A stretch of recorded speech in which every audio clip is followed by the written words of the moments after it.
지난 한 주 동안 여름 수련, 청천 수련회도 이렇게 참석을 하고 휴가 기간을 보냈는데, 이 휴가 기간 동안 저는 일기예보를 좀 계속해서 유심히 기사를 보았습니다. 제 6호 태풍 카눈에 대한 기사인데 참 특이한 태풍이라서 매일매일 이제 기사를 찾아보면서 진행 방향도 보고 왜 저러는가라는 것도 이렇게 알게 되었습니다. 원래 이 6호 태풍이 이 상하이, 중국 상하이로 상륙하기로 되어 있었죠. 이미 5호 태풍 이 독수리가 이 중국 본토를 이렇게 통과하면서 어마어마한 피해를 아마 입혔다라는 것은 여러분 기사를 통해서 보셨을 텐데, 곧 이어서 이 6호 태풍 매우 세력을 이렇게 강하게 해서 매우 강한 세력을 가지고 이 중국 본토에 상륙한다는 그 기사에 모든 이 중국 사람들이 긴장을 하고 있었는데, 갑자기 중국으로 오키나와를 지나고 중국으로 잘 가던 이 태풍이 갑자기 우회를 하게 되죠. 중국으로 가지 않고 우회를 해버리죠. 그 이유를 보니까 이 한반도와 일본에 자리 잡고 있는 이 강한 열대 고기압 때문에 앞으로 나아가지를 못하는 거죠. 길을 막혀가지고 막 헤매는 겁니다.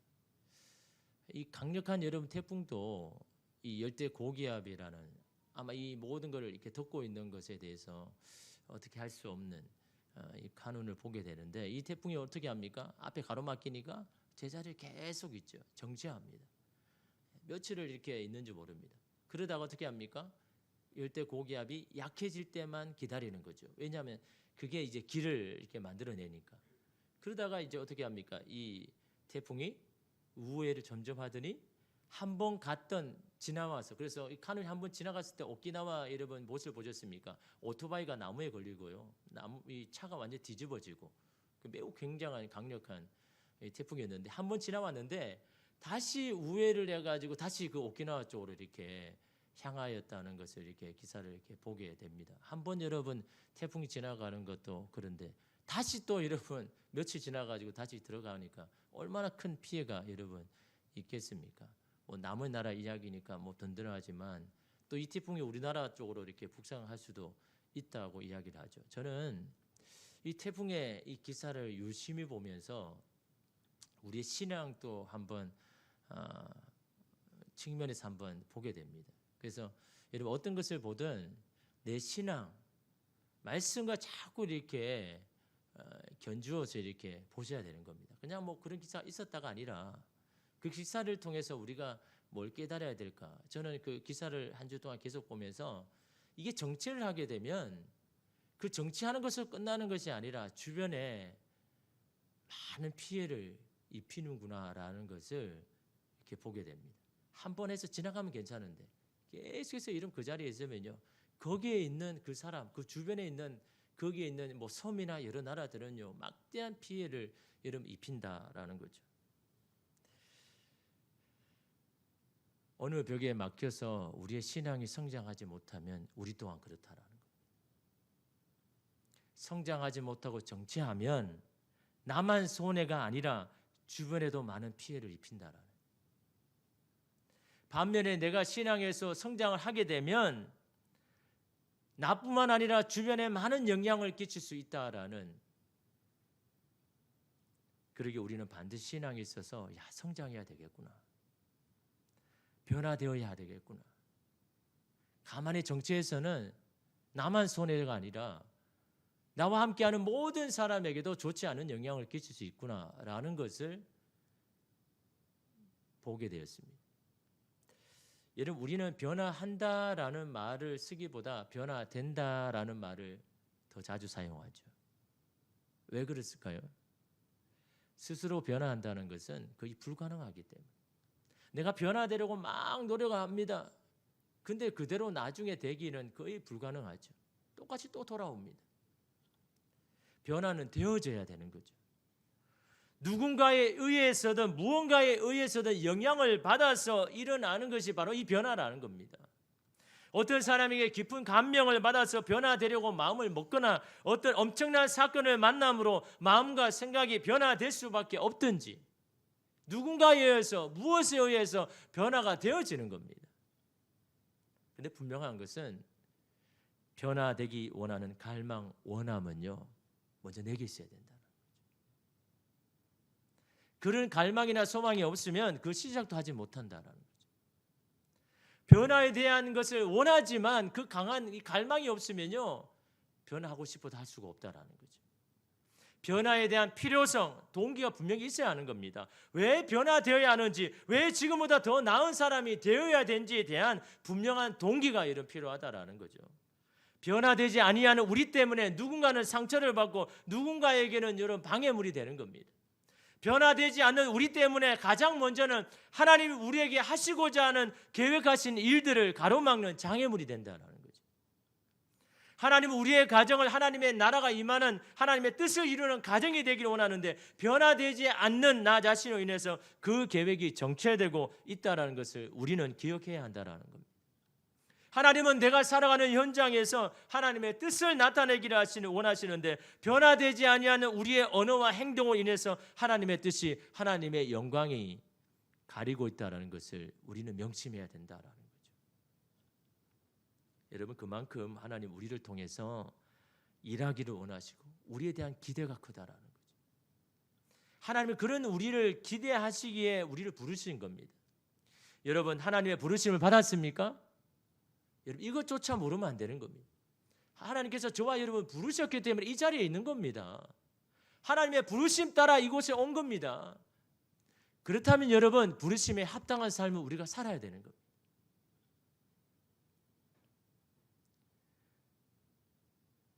그럼 변화는 어떻게 일어나는 것일까요? 어떻게 하면 변화될까요? 여러분, 이게 궁금하잖아요. 이러면 사람이 변화되지 않는다 그러죠. 사람은 안 변해라고 하죠. 맞습니다. 사람은 잘 안 변합니다. 웬만해서는 변화되지 않죠. 그만큼 여러분 안에, 저와 여러분 안에 있는 내 자아라는 게 너무 강하기 때문에, 내 생각, 내 고집, 내 경험이 너무 강하니까 이게 변화되기가 참 어렵습니다. 그러나 여러분, 변화될 수 있는 방법은 한 가지밖에 없습니다. 성경에는 변화된 사람들이 많이 나오죠. 어떻게 변화되는지는요, 변화된 사람의 모습을 보면 되는 겁니다. 먼저 여러분, 이사야를 한번 보면요, 이사야가 누굽니까? 하나님의 선지자죠. 여러분, 선지자도 변화되지 아니하면요, 자기 마을, 자기 감정이 앞섭니다. 하나님의 뜻을 분명히 전해야 되는데 변화되지 아니하는 선지자는요, 날마다 변화되지 아니하는 선지자는 자기 말을 하는 겁니다. 자기 감정을 전합니다. 이사야도 마찬가지입니다. 변화되기 전에는 이사야가 어떤 모습이었습니까? 이사야 1장에서 5장에 보면요, 계속 읽어보면 반복해서 이사야가 하고 있는 말이 있습니다. 어떤 말일까요? 화 있을진저. 이 말을 이사야는요, 계속 이야기합니다. 화 있을진저가 뭡니까? 화가 임할 것이다, 재앙과 심판이 임할 것이다, 망하게 될 것이다 라는, 여러분, 이 말인 거죠. 이 말을요, 이스라엘의 죄악을 바라보면서 계속해서 그들에게 말하는 겁니다. 너희는 너희의 죄로 망할 것이다 라고 계속 외치는 겁니다. 그런데요, 그런 이사야가 이사야 6장에 보면 성전에서 하나님 임재를 경험하죠. 하나님이 이사야에게 나타내 보이십니다. 여러분, 이사야가 아직도 성전에 있다는 것은 뭘 이야기하는 겁니까? 하나님에 대한 소망을 버리지 않았다라는 거죠. 하나님에 대한 뜻을 묻기를 원하더라는 거죠. 하나님에 대한 갈망이 여전히 있는 겁니다.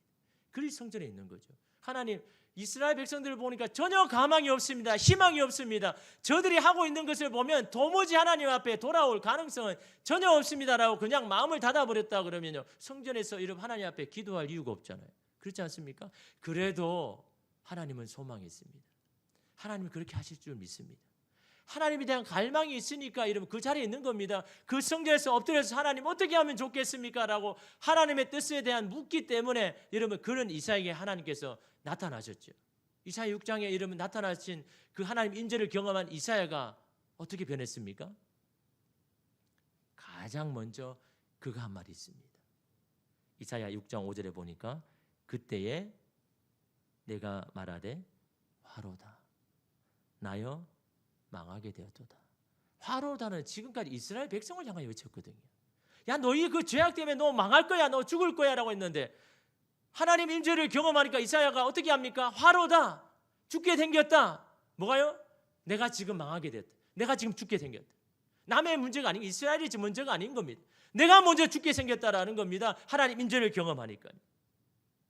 나는 입술이 부정한 사람이요 나는 입술이 부정한 백성 중에 거주하면서 만군의 여호와이신 왕을 배웠습니다. 내 입술이 부정함에도 불구하고 그것을 알지 못하고 하나님 앞에서 내가 서 있었습니다. 나는 그런 사람이었습니다. 사람들에게 부정적으로 말하는 그런 자가 내가 그런 부정한 입술을 가지면서도 하나님 앞에 이렇게 있었습니다라고 말하는 그런 고백을 이사야가 하더라는 거예요. 이스라엘 백성들이 망하게 될 것이라고 외친 이사야가요, 지금은 내가 망하게 되었다라고 외칩니다. 다른 사람들의 죄를 보던 이사야가 자신의 죄를 보게 되고 그 죄가 가벼운 줄 알았는데 자신이 죽을 지경의 큰 죄를 내가 지고 있다라는 것을 여러분 인식하게 되고 깨닫게 되었다라는 거죠. 언제요? 하나님 임재를 경험하니까요. 상대를 보는 눈이 나의 자신을 보는 것, 그것이 변화 아닙니까? 누구 때문에 이렇다라고 말하는 사람이 나 때문이라고 말하는 것이 그게 변화 아닙니까? 누구의 허물과 잘못을 이야기하던 입술이 나의 허물과 잘못이라고 말하는 그 언어가 변화된 거 아닙니까? 그런 변화가 회복을 일으키는 겁니다. 그 변화가 다른 변화를 또 일으키는 겁니다. 선한 영향력을 끼치는 겁니다. 그 변화는 뭡니까? 나로부터 시작돼야죠. 왜 남이 변하기만 바랍니까? 저 사람만 변하면 된다라고 생각합니까? 남이 변하기를 바라고만 있는 삶에는요 결코 회복이 일어나지 않습니다.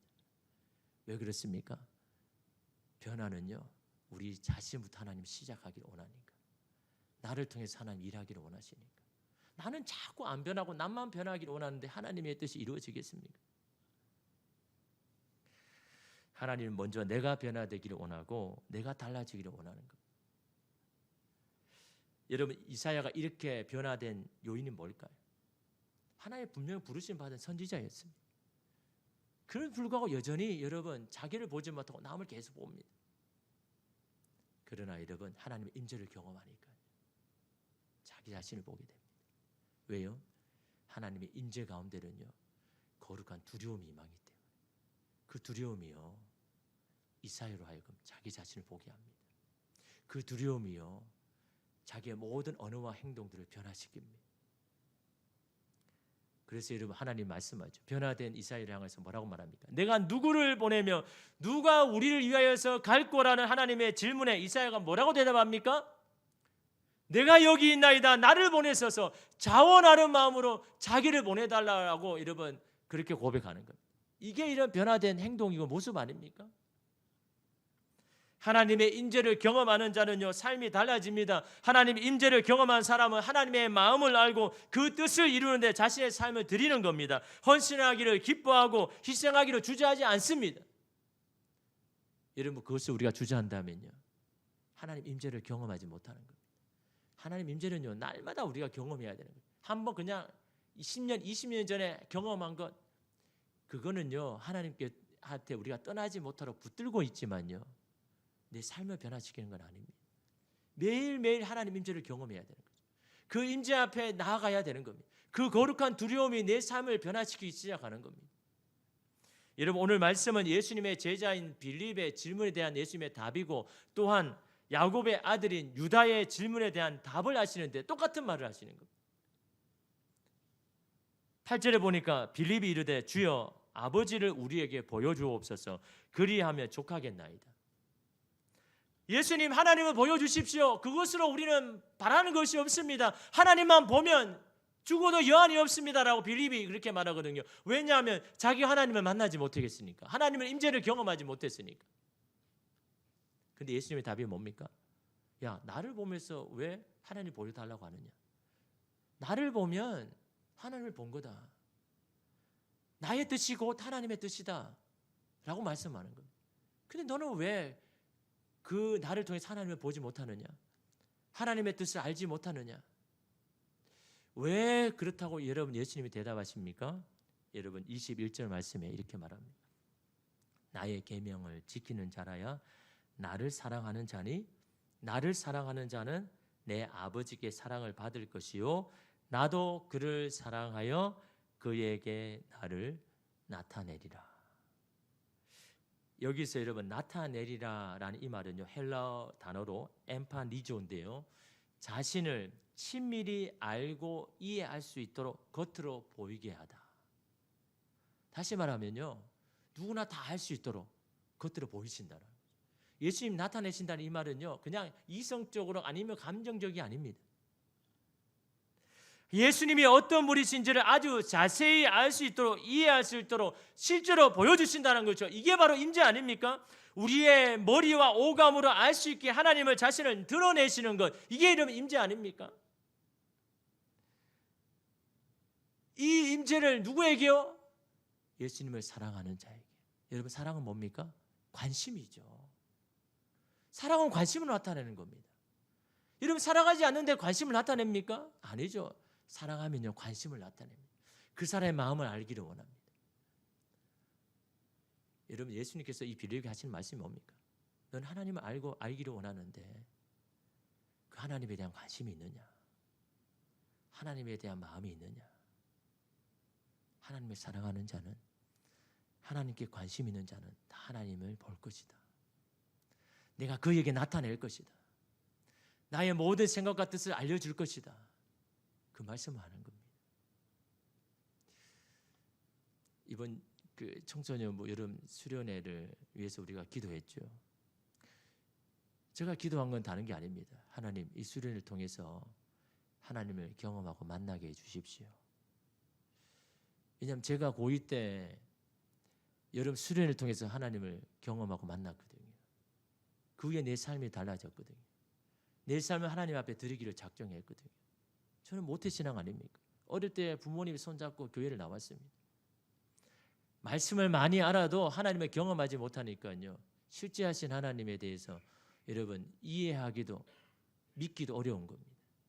여러분, 청소년기에 유혹하고 의심될 게 얼마나 많습니까? 보이는 것이 다라고 믿는 때가 이 청소년기 아닙니까? 어떤 가치관을 먼저 가느냐에 따라서 그의 인생의 방향이 결정되기 때문에 여러분, 그 청소년기 하나님을 만난다는 건요, 어떤 영향을 끼치겠습니까? 하나님을 만난 자는요, 하나님을 떠나지 않습니다. 하나님을 실제로 경험한 자는요, 하나님 어떤 상황에도 하나님의 곁을 떠나지 않는 겁니다. 제가 그걸 경험했기 때문에 이 수련을 위해서 제가 기도한 게 한 가지입니다. 하나님, 이 혼란한 이 시대 앞에 여러분, 우리 청소년기 얼마나 여러분 유혹하는 게 많습니까? 이 마약이 여러분, 부모는 다 착각합니다. 내 자식은 괜찮겠지. 그거 다 착각입니다. 내 자식은 그렇지 않겠지. 누가 장담합니까? 다 호기심에 그러는 겁니다. 아이들이 나빠서 그런 것이 아니라 누가 자꾸 충동질하고 마면요, 어쩔 수 없이 그냥 끌려가는 겁니다. 여러분, 그런 이 시대 앞에 아이들이 여러분 자기 신앙을 지킨다? 여러분, 이게 쉬운 일이겠습니까? 믿음을 지키고 자기 자신을 지키고 양심을 지킨다? 여러분, 이게 쉬운 일일까요? 살아계신 하나님을 임재를 경험하지 않고서는요, 자기의 생각, 자기의 양심 지키지 못하는 겁니다. 그냥 시대에 편성해서 그냥 나아갈 뿐인 겁니다. 이번 청소년 수련회 제가 첫날 특강을 이렇게 했습니다. 비전에 대해서 이렇게 나누었는데, 다니엘처럼 포기할 수 없는 그런 목표를 가져야 되고, 실현 가능하고 측정 가능한 그런 목표를 가져야 되고, 시대를 바라보는 통찰력을 가져야 하나님의 꿈과 비전을 이루고 그 비전을 성취할 수 있고 하나님 앞에 쓰임 받을 수 있는 인생이 될 수 있다라고 그렇게 마음을 나누었습니다. 여러분, 사람들은, 청소년들도 다 꿈이 있죠. 바라고 원하는데 그 꿈을 이루게 하는, 여러분, 포기할 수 없는 목적이 없습니다. 평가 가능한 목표도 없습니다. 시대를 바라보는 눈이 없습니다. 여러분, 그 비전 꿈 어디서 여러분 펼칩니까? 세상 한복판에 펼쳐야 되는데, 세상이 어떻게 돌아가고 어떻게 하는지를 모르는데 어떻게 이런 세상에서 자기 비전을 펼칩니까? 그런 통찰력, 여러분, 이 통찰력은 어디서 옵니까? 하나님께로 오는 겁니다. 그래서 가장 먼저는 하나님의 임재를 너희가 경험해야 된다. 하나님을 만나야 된다. 그래서 제가 기도하기 전에 이렇게 하나님의 말씀을 전했죠. 나를 간절히 찾는 자가 나를 만날 것이고, 나를 사랑하는 자가 나의 사랑을 입을 것이다. 갈망하는 자에게 하나님 만나 주신다. 사모하는 자에게 하나님 임하여 주신다. 관심도 없는데, 갈망도 없는데, 원하지도 않는데 하나님 너를 만나 주실 건 아니다. 먼저 갈망해야 된다. 원해야 된다. 주님 만나기를 원합니다. 주님 임재를 경험하기를 원합니다. 내 이성을 뒤흔드는 하나님 임재를 경험하기를 원한다. 그 마음으로 주님 앞에 기도해야 된다라고 그래서 함께 이러면 기도했는데 기도하자마자 여기저기서 아이들이 소리를 치면서 부르짖으면서 이렇게 기도하기를 시작하는데 한 아이는요 막 울부짖으면서 하나님 나를 도와달라고 그렇게 간절히 기도합니다. 한 친구는요 기도를 하는데 기도한 그 시간이 너무 짧게 느껴졌다는 거죠. 목사님 더 기도를 더 많이 해주셨으면 좋겠는데라는 그런 마음이 들더라는 거죠. 여러분 기특한 마음이잖아요. 기도하기 싫은 아이가 아니 더 기도를 시켜줬으면 좋겠는데 아니 뭔가 조금 더 기도하면 뭔가 하나님에 대해서 더 이렇게 마음이 풀릴 건데라고 여러분 더 기도했으면 좋겠는데 그런 생각을 가졌대요. 제가 피드백을 가지면서 물어봤거든요. 근데 30분을 기도했습니다. 30분을 기도한 게 여러분 짧게 기도한 게 아니잖아요. 5분은 기도하는 걸 힘들어하는 아이가요 30분을 기도했는데도 기도가 너무 짧게 느껴지고 기도를 더 하고 싶은 마음이 생겼다라. 여러분 누가 주신 마음입니까? 하나님의 임재가 그 가운데 임했기 때문에 하나님 주시는 마음인 거죠. 하나님이 임재를 경험한 자는 하나님에 대한 갈망이 생기는 겁니다. 하나님에 대한 마음이 생기는 겁니다. 그래서 여러분 기도하게 되는 겁니다. 계속해서 여러분 기도하게 되는 겁니다. 왜 기도하는 게 힘듭니까? 10분 기도하는 것도 힘들고 5분 기도하는 것도 힘듭니다. 왜 그렇습니까? 하나님 임재를 경험하지 못하니까 하나님 임재 안에 없으니까 계속 자기 기도만 하는 겁니다. 자기 기도했다가 10분 뒤에 할 게 없으니까 그냥 돌아가 버리는 거죠. 하나님 임재를 경험하면요 하나님에 대한 마음 갈망이 생깁니다. 더 기도하기를 원하는 마음이 생깁니다.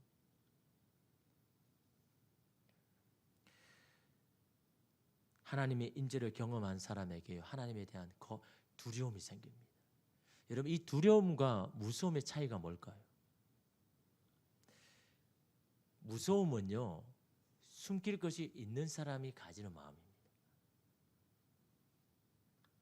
에덴 동산에서 아담과 하와가 죄를 지은 후에 어떻게 합니까? 숨었죠. 피했죠. 무서움 때문입니다. 자기 죄를 숨기려고. 그래서 하나님 앞에 나오지를 못합니다. 하나님으로부터 멀어집니다. 무서움은요 하나님께로부터 멀어지게 합니다. 근데 두려움은요 하나님께로 더 가까이 가게 합니다.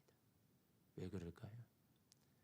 하나님에 대한 두려움이 언제 생깁니까? 하나님께서 내게 나의 모든 것을 다 알고 계신다. 하나님의 나의 생각, 나의 모습, 나의 행동, 나의 모든 것도 다 알고 계신다라는 그 마음. 거기에 대한 두려움이 생기는 겁니다. 내가 사람들에게 이야기하지 못하고 알리지 못하는 내 안에 숨겨놓은 모든 것이 하나님 앞에 다 발가벗긴 것처럼 하나님 앞에 다 드러날 때 그게 하나님에 대한 두려움이 생기는 겁니다. 그 두려움이 어떻게 합니까? 하나님 내가 그 죄 때문에 망하게 생겼습니다. 내가 죽게 생겼습니다. 나는 이게 아무것도 아니라고 생각했는데 그것이 나로 망하게 하고 있습니다. 나를 죽게 하고 있습니다. 라고 깨달으니까 하나님에 대한 도움을 구하는 겁니다. 하나님의 궁휼하심을 구하는 겁니다. 하나님을 찾게 되는 거죠. 그 두려움이요 하나님의 말씀 따라 살게 하는 겁니다.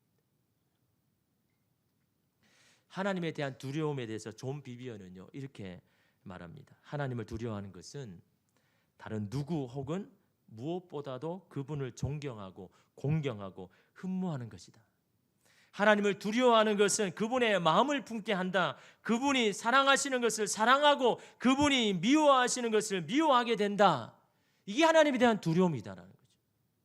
하나님에 대한 두려움, 하나님께로 더 가까이 나가게 하고 하나님에 대한 마음을 갖기를 원하고 하나님의 사랑을 하게 되는 것이 바로 하나님에 대한 두려움인데 빌립 너는 하나님에 대한 그 임재가 없기 때문에 하나님에 대해 사랑하는 마음이 없기 때문에 나와 지금 함께 하는데도 불구하고 너가 나의 뜻을 모르고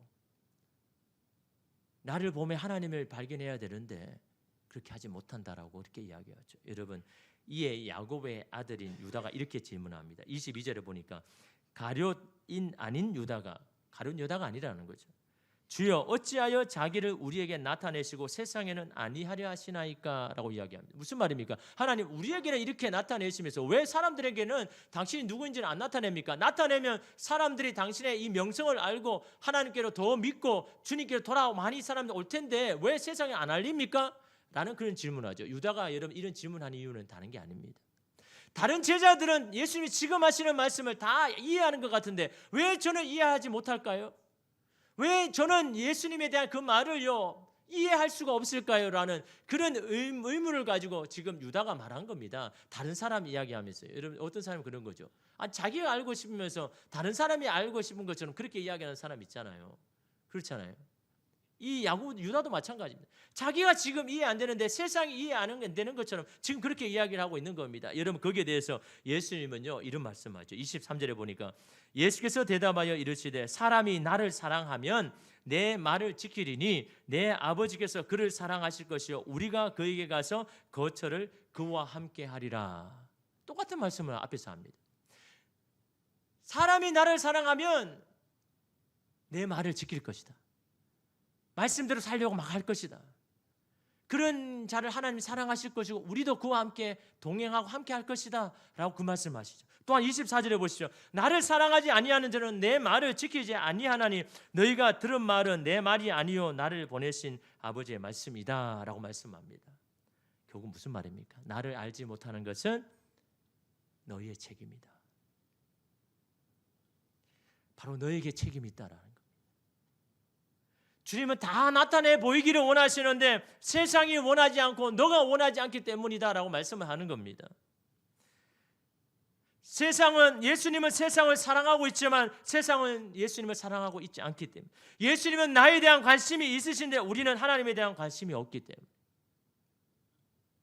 하나님은 오늘 우리 모임 가운데도 임재하기를 원하십니다. 그럼에도 우리가 임재를 경험하지 못하는 이유가 뭘까요? 왜 우리는 하나님 임재를 경험 못합니까? 왜 나는 예배 가운데 있는데도 하나님이 지금 나와 함께 하시고 말씀하고 계신 하나님 임재를 경험하지 못할까요? 왜 그럴까요? 하나님을 경험하기만 하면 내 삶이 달라질 건데 내 언어가 달라질 건데 주님은요 비립과 유다에게 똑같은 말을 하는 겁니다. 나에 대한 갈망이 있느냐? 나에 대한 관심이 있느냐?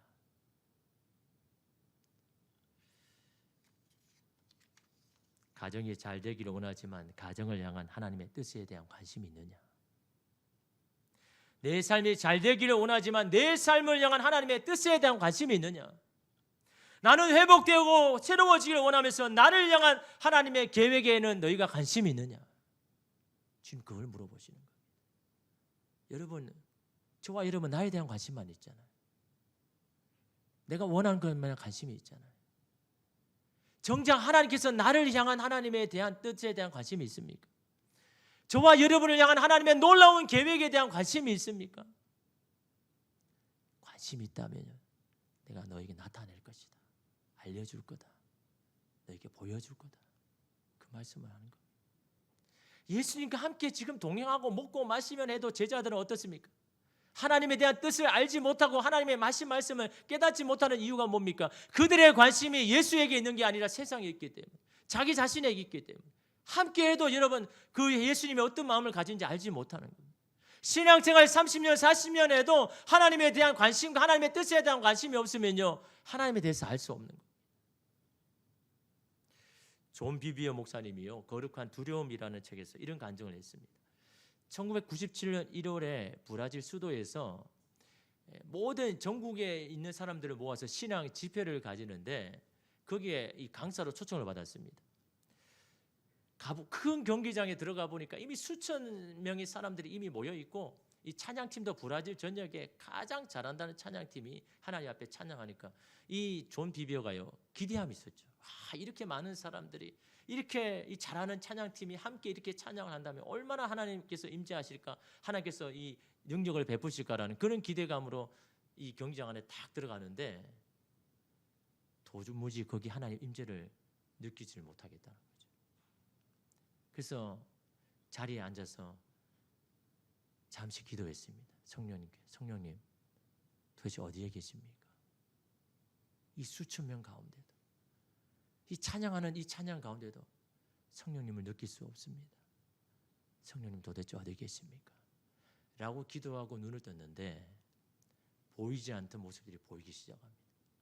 예배를 참석해서 예배를 잘 드린 줄 알았는데 가만히 보니까요 사람들이 예배에 대한 관심이 없습니다. 어떤 사람은 웃고 떠들기도 하고 어떤 사람은 주변을 그냥 살펴보기만 하고 어떤 사람은 매점에 가서 물건을 사오기도 하고 그런 모습들이 여기저기 있는 겁니다. 예배에 참석하고 집회에 참석했는데 하나님에 대한 관심이 전혀 없는 겁니다. 그냥 바라보는 겁니다. 하나님 어떻게 하실까? 하나님에 대한 관심도 없고 아무것도 없는데 이러면 거기에 임할까요? 그래서 찬양이 끝나고 이 존비어 목사님이 단에 올랐습니다. 그리고는 아무 말도 하지 않고 거기 있는 사람들을 그냥 바라만 보았습니다. 사람들이 그렇게 생각할 거잖아요. 이제 뭐 단상에 올라와서 유명한 그 목사님이 올라왔는데 뭐 어떤 말씀 하실까라고 생각했는데 아무 말도 안 하는 겁니다. 가만히 있는 겁니다. 그 사람들이 떠드는 사람 막 여기저기 막 그 신경의 사람들의 이 시선이 이 단상에 집중이 되기 시작하는 거죠. 그러면서 이런 말을 했습니다. 여러분이 테이블 건너편에 앉은 사람에게 말을 하는데 상대가 여러분을 무시하며 아무 관심이 없다는 듯 바닥만 쳐다보고 있거나 옆 사람하고만 이야기를 나누면 어떠시겠습니까? 여러분이 이웃집 문을 두드릴 때마다 이웃이 반갑지 않은 표정으로 또 당신이요 라고 짜증 섞인 투로 말한다면 어떻겠습니까? 온 세상의 왕께서 자신을 공경하지도 경외하지도 않은 곳에서 자신을 드러내거나 말씀하실까요? 여러분의 나라의 대통령이 이 단에 선다면 여러분은 온 관심을 집중하고 절대적인 경의를 표할 것입니다. 그런데 여러분은 하나님의 말씀을 읽을 때 아무런 관심도 보이지 않았습니다. 그분의 말씀이 여러분에게는 백색 소음이나 다름 없었던 것 같습니다. 도대체 당신은 하나님에 대해서 관심이 있습니까? 하나님에 대한 갈망이 있습니까? 거기 있는 모든 자들에게 질문했습니다. 그리고 하나님에 대한 거룩한 두려움에 대해서 90분 동안 강의를 했습니다. 그리고는 이렇게 말했습니다. 여러분은 신자 아닙니까? 믿는 사람 아닙니까? 그러나 여러분에게는 거룩한 두려움이 부족합니다. 하나님의 임재를 여러분은 갈망하지 않습니다. 하나님에 대한 관심을 가지지 아니하고 하나님에 대한 마음이 없는 분, 회개하실 분들은 자리에 일어서라고 했거든요. 그때 75%의 사람들이 그 자리에 일어섰습니다. 그리고 하나님에 대한 두려움, 하나님의 임재에 대해서 기도하기를 시작하는데 그 하나님의 임재가 느껴지지 않았던 하나님의 임재가 기도하는 그 순간 하나님의 임재가 그 경기장을 가득 채웠는데 사람들의 막 마음을 바꾸고 생각을 바꾸는데 막 어떤 사람은 울부짖기도 하고 어떤 사람은 흐느끼며 울기 시작하고 어떤 사람은 온몸에 소름이 돌고 움직일 수 없을 정도가 되고 그런데 그 경기장에요. 한 가지 그 수천 명 사람들이 다 경험한 사건이 뭐냐니까요. 폭풍 같은 소리. 분명히 바람은 느낄 수 없는데 그 폭풍에 같은 그 소리가 90초 동안 사람들에게 다 들렸다는 거예요. 근데 놀라운 사실은요.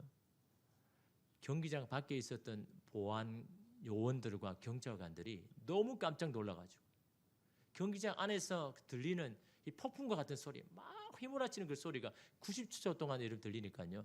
밖에 있던 보안용과 경찰관들이요. 너무너무 무서워가 도대체 무슨 일이냐 싶어가지고 경기장 안에 들어와가지고 막 물어보기 시작해요. 아니 밖에서 이상한 막 폭풍 같은 소리가 들리는데 도대체 무슨 소리냐고. 하나님 임재가요.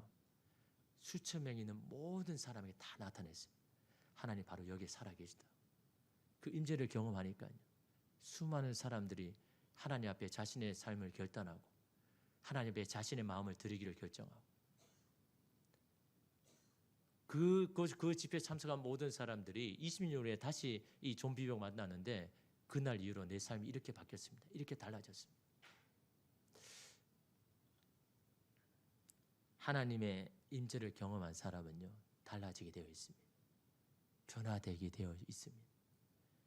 그 안에 하나님에 대한 두려움이 있으니까.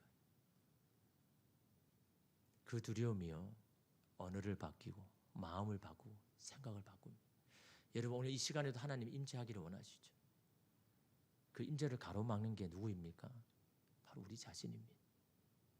예배에 참석하지만 하나님에 대한 관심이 없습니다. 예배를 드리지만 우리의 가정을 향한 하나님의 계획하심에 대한 관심이 없습니다. 하나님 앞에 뭔가를 받기를 원하지만 내 삶을 향한 하나님의 뜻과 계획에 대한 관심이 없습니다. 나를 사랑하는 자에게 나를 나타내리라. 예수님 말씀하셨잖아요. 하나님에 대한 갈망, 하나님에 대한 관심 있는 자에게 내가 그에게 나타낼 거다. 그가 알 수 있도록, 그가 깨달을 수 있도록 나를 그에게 보이겠다라고 예수님 말씀하셨지 않습니까? 오늘 우리 가운데도 마찬가지입니다. 오늘 저와 여러분 가운데도 하나님을 만나길 원하고 임재하기를 원하시는데 여러분 오늘 우리가 주님 앞에 먼저 고백해야죠. 하나님, 주님에 대한 갈망이 없었던 우리 자신을 용서해 주십시오. 하나님에 대한 관심보다 세상의 관심이 더 많았던 우리 자신을 돌아봅니다. 하나님의 방법보다 세상의 방식을 더 빨리 선택하였던 우리 자신을 돌아봅니다. 주님, 오늘 우리 가운데 임하시고 하나님 나를 만나 주십시오. 그런 갈망으로 주님 앞에 나아갈 때 오늘 예배 가운데도 여러분에게 임하셔서 여러분의 마음을 만지고 여러분 깨어지고 상한 모든 마음들을 하나님께서 치료하여 주실 줄 믿습니다. 그런 갈망으로 나아가는 저와 여러분 되기를 간절히 소망합니다. 기도하겠습니다.